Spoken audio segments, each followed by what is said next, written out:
Friends, आज हमारे बाजार की शुरुआत तो पॉजिटिव हुई थी, लेकिन जो क्लोजिंग है वो गिरावट के साथ में हुई। पूरा दिन मार्केट वॉलेटाइल रहा और ऐसे में एक बात तो समझ में आ रही है कि बाजार में बहुत ज़्यादा नरमी हावी है। कल बहुत ही बड़ी तेजी बनी थी, लेकिन उसके बाद में गिरावट हुई। जैसे कि कल हमने डिस्कस किया था कि बाजार में गिरावट की संभावना है, तो बिल्कुल वैसे ही हुआ। भले ही पॉजिटिव शुरुआत हुई, लेकिन क्लोजिंग तो गिरावट के साथ में हुई। बाजार में अभी भी बहुत ज़्यादा नरमी का वातावरण बना हुआ है और इसके पीछे बहुत सारी वजह। जो रूस और यूक्रेन का विवाद है वो अभी थमने का फिलहाल नाम नहीं ले रहा है। फिर से बहुत ज़्यादा निगेटिव बात निकल कर आई है, क्या है उसको डिस्कस करेंगे। साथ में एक और बैंक है जो डूबने की कगार पे आ चुकी है, उसका भी इफेक्ट पड़ने को देखने को हमें मिल सकता है। तो सारी संभावनाओं को तलाशेंगे इस वीडियो के माध्यम से। और क्या है आगे मार्केट का रुख, क्या इस समय कल हमें बाजार में इन्वेस्टमेंट करना चाहिए या फिर बाजार से थोड़ा दूर हो जाना चाहिए कुछ समय के लिए। तो सारी की सारी संभावनाओं को तलाशेंगे इस वीडियो के माध्यम से। और एलआईसी का जो आईपीओ आ रहा है उसकी वजह से भी चिंता व्यक्त की जा रही है कि एलआईसी के आईपीओ की वजह से बाजार में बड़ा करेक्शन आ सकता है। तो क्या ऐसा हो सकता है, उसको भी जानेंगे इस वीडियो के माध्यम से। और जो नए आईपीओ आ रहे हैं उनकी क्या हालत है और क्या अब नए आईपीओ के बारे में कोई विचार कर रहा है या फिर वापस अपने पैर खींच रहा है, तो सारी संभावनाओं को तलाशेंगे इस वीडियो के माध्यम से। लेकिन फ्रेंड, उससे पहले अगर आप पहली बार हमारे चैनल पर आए तो चैनल को सब्सक्राइब कर दीजिए, एक बेल आइकॉन दबा दीजिए ताकि जब भी नया वीडियो बने पहला नोटिफिकेशन आपको मिले। वीडियो पसंद आए तो लाइक शेयर जरूर कीजिए। चलो फ्रेंड, वीडियो स्टार्ट करते हैं। मैं हूं आपका दोस्त एस बी दवे और हमारे अपने चैनल ऑनलाइन कमाई में आपका बहुत बहुत स्वागत है। सबसे पहले एक बार बीएसई सेंसेक्स की बात कर लेते हैं। तो सुबह शुरुआत हुई थी 58,310 पर और हाई बनी थी 58,569 की और लो है 57,780 का। और अंत में जो क्लोजिंग है वो है 57,996 पर, करीब 145 डाउन पर क्लोजिंग दी है। 0.25% गिरा सेंसेक्स। निफ्टी 50 की बात करें तो शुरुआत हुई 17,408 पर, हाई बनी 17,490 की, लो है 17,257 का और अंत में 17,322 पर करीब 30% की गिरावट के साथ में क्लोजिंग दी। करीब 0.17% गिरा है निफ्टी 50। अब अलग अलग निफ्टी की बात करें हम तो यहाँ पे सबसे बड़ी बात है कि सब में गिरावट थी। निफ्टी 50 की बात करें तो आप देख लो कि करीब 0.17% गिरा। निफ्टी नेक्स्ट 50 की अगर बात करें तो यहाँ पर भी हमें करीब 41,058 पर आ गया है, जहाँ पे 0.20% की गिरावट देखने को मिली। निफ्टी 100 की बात करें तो 17,530 पर है, जहाँ पे 0.17% की गिरावट हुई। निफ्टी 200 की बात करें तो 9,131 पर आ चुका है, जहाँ पे 0.19% की गिरावट हुई। निफ्टी 500 की बात करें तो 14,789 पर आ चुका है, जहाँ पे 0.11% की गिरावट देखने को मिली। निफ्टी मिड कैप 50 की बात करें तो 8,097 पर आ चुका है, जहाँ पे 0.32% की गिरावट देखने को मिली। निफ्टी मिड कैप 100 की बात करें तो 29,289 पर आ चुका है, जहाँ पे 0.29% की गिरावट देखने को मिली। निफ्टी स्मॉल कैप 100 इंडेक्स अकेला ऐसा स्टॉक है जहाँ पे हमें पॉजिटिव देखने को मिला, यानी 10,551 पर करीब 0.73% बढ़ा। इंडिया वीएक्स की बात करें तो यहाँ पर 0.10% की गिरावट देखने को मिली। निफ्टी मिड कैप 150 की बात करें तो 11,027 पर आ चुका है, जहाँ पे 0.16% की गिरावट देखने को मिली। निफ्टी स्मॉल कैप की बात करें 50 की तो 4,863 पर आया, जहाँ पे 0.41% की तेजी देखने को मिली। निफ्टी स्मॉल कैप 250 9,440 पर आ चुका है, जहाँ पे 0.76% की तेजी देखने को मिली। निफ्टी मिड स्मॉल 400 की बात करें तो 10,454 पर 0.13% की तेजी देखने को मिली। तो ये बात निकल के आई है कि यहाँ पे जो स्मॉल कैप है उसमें आज तेजी थी, लेकिन मिड कैप और बड़े जो निफ्टी के जितने भी हैवी वेट शेयर थे उनमें सब में गिरावट है। और यहाँ पे अभी फिलहाल जो माहौल है वो थोड़ा सा स्मॉल कैप के लिए पॉजिटिव बना आज। अलग अलग सेक्टर वाइज निफ्टी की बात करें तो निफ्टी बैंक फिलहाल 37,953 पर आ चुका है, जहाँ पे 0.57% की गिरावट देखने को मिली। निफ्टी ऑटो की बात करें तो 11,509 पर है, जहाँ पे 0.37% की गिरावट देखने को मिली। निफ्टी फाइनेंशियल सर्विस की बात करें तो 17,544 पर आ चुका है, जहाँ पे 0.23% की गिरावट देखने को मिली।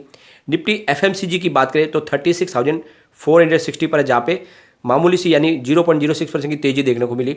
निफ्टी आईटी की बात करें तो 34,801 पर है, जहाँ पे 0.32% की गिरावट देखने को मिली। निफ्टी मीडिया की बात करें तो 2,194 पर 0.60% की गिरावट देखने को मिली। निफ्टी मेटल में 5,812 का स्तर आ चुका है, जहाँ पे 0.57% की गिरावट देखने को मिली। निफ्टी फार्मा की बात करें तो 13,425 पर है, जहाँ पे 0.51% की तेजी देखने को मिली। निफ्टी पीएसयू बैंक 2,864 पर आ चुका है, जहाँ पे 1.17% की गिरावट देखने को मिली। निफ्टी प्राइवेट बैंक 19,217 पर, जहाँ पे 0.42% की गिरावट देखने को मिली। लेकिन निफ्टी रियलिटी में 455 पर है, जहाँ पे 1.13% की तेजी देखने को मिली। तो तीन सेक्टर जहाँ पे हमें ग्रीन क्लोजिंग देखने को मिली, जो है एफएमसीजी सेक्टर, फार्मा सेक्टर और रियल्टी सेक्टर, ये 3 सेक्टर ने आज थोड़ा सा पॉजिटिव क्लोजिंग दिया, बाकी सारे सेक्टर में बड़ी गिरावट देखने को मिली।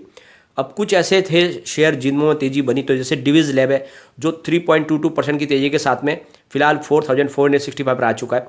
अदानी पोर्ट्स की बात करें तो इसकी प्राइस 740 पर क्लोजिंग थी, जहाँ पे 2.8% की तेजी देखने को मिली। ओएनजीसी में तेजी थी अच्छी खासी, 168 पर आ चुका है, 2.68% की शानदार तेजी देखने को मिली। आईओसीएल 121 पर, जहाँ पे 2.32% की तेजी देखने को मिली। एचडीएफसी लाइफ की बात करें तो यहाँ पर 586 की प्राइस आ चुकी है, 2.22% की तेजी देखने को मिली। लेकिन जो बाजार के जो लूजर थे वो थे पावर ग्रिड कॉर्पोरेशन, जहाँ पे 196 की प्राइस थी, करीब 3.51% गिरा। एनटीपीसी की बात करें तो 133 पर आ चुका है, 1.59% की गिरावट देखने को मिली। आईसीआईसी बैंक में 764 का स्तर देखा, 1.55% की गिरावट हुई। स्टेट बैंक ऑफ इंडिया की बात करें तो 516 पर आ चुका है, जहाँ पे 1.54% की गिरावट देखने को मिली। अल्ट्राटेक सीमेंट भी करीब 770 पर आ चुका है, जहाँ पे 1.53% की गिरावट देखने को मिली। यहाँ पे अगर इंटरनेशनल मार्केट देखें तो फिलहाल सारे के सारे रेड में आ चुके। डाउ जोन की बात करें तो फिलहाल 34,779 पर है, जहाँ पे 209 पॉइंट की गिरावट हो चुकी है, 0.60% गिर चुका है। जो कुछ समय पहले पॉजिटिव माहौल में शुरुआत थी, लेकिन अब लगातार यहाँ पे रेड बन रहा है और इसके पीछे यूएसए की जो चिंता है वो है रसिया और यूक्रेन का मामला। अब आईएनएक्स S&P 500 की बात करें तो 4,439 पर आ चुका है, 31 पॉइंट गिर चुका है, यहाँ पे 0.7% की गिरावट हुई है। और नेस्डेक की बात करें तो 13,964 पर है, जहाँ पे 175 पॉइंट की ऑलरेडी गिरावट हो चुकी है, 1.24% गिरावट है, बड़ी गिरावट हुई है।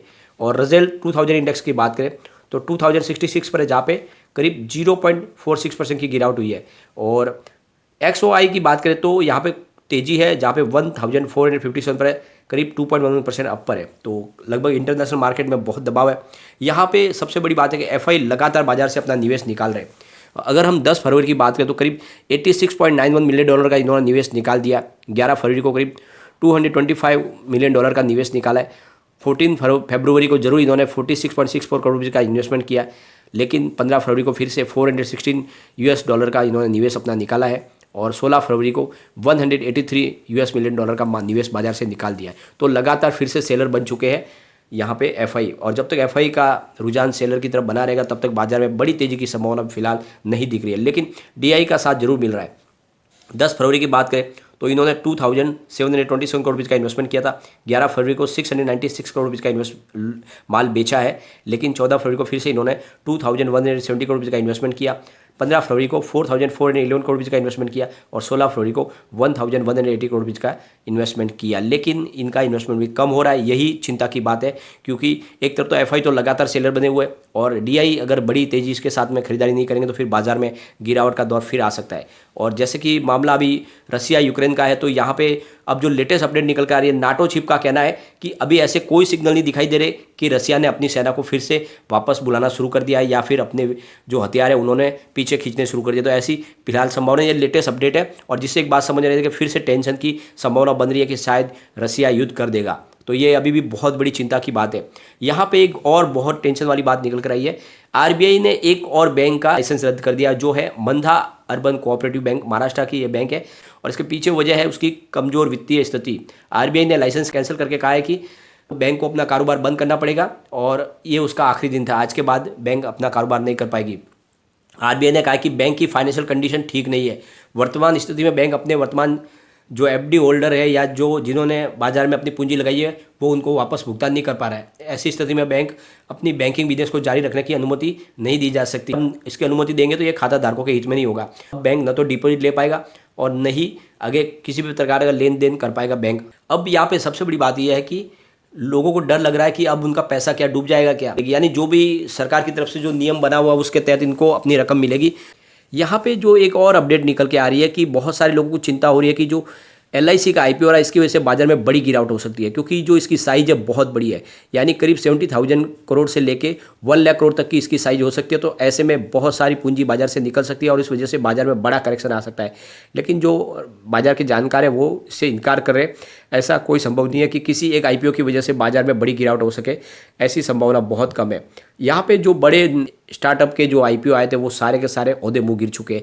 ऐसे में बहुत सारी कंपनियां जो नया अपना IPO लाने वाले थे वो भी उन्होंने अपना फैसला टाल दिया। जैसे ओयो होटल्स और डिलीवरी है, उन्होंने अपने IPO को टाल दिया है और इसकी वजह है जोमेटो में भयंकर गिरावट हुई है और अपनी लिस्टिंग प्राइस से काफ़ी नीचे आ चुके हैं। पेटीएम की भी यही हालत है। तो ऐसे में अब नए कोई भी IPO लाने के बारे में विचार नहीं कर रहा है। तो मार्केट में तो फिलहाल स्थिति जो है वो निगेटिव बनी हुई है, बाजार पे कमजोरी की संभावना बन रही है। तो ऐसे में अगर आप कोई नया निवेश करने के बारे में सोच रहे हो तो फिलहाल थोड़ा सा वेट एंड वॉच करें, क्योंकि बाजार में अभी भी बहुत ज़्यादा वीकनेस हावी है। तो ऐसे में गिरावट हो सकती है, तो थोड़ा सा वेट एंड वॉच करें। लगता है बाजार कल भी गिरावट के साथ में शुरुआत कर सकता है, लेकिन बाजार संभलने की कोशिश कर सकता है, लेकिन माहौल तो पॉजिटिव की बजाय निगेटिव बना हुआ है। ऐसे में आपको थोड़ा वेट एंड वॉच तो करना ही चाहिए। लेकिन फ्रेंड, कोई भी इन्वेस्टमेंट करने से पहले अपने फाइनेंस एडवाइजर से एडवाइस ले ले या अपना खुद का रिसर्च करें, क्योंकि मैंने वीडियो आपके एजुकेशनल पर्पज के लिए ही बनाया। वीडियो पसंद आए तो लाइक से जरूर कीजिए और चैनल को सब्सक्राइब कर दीजिए। Thank you.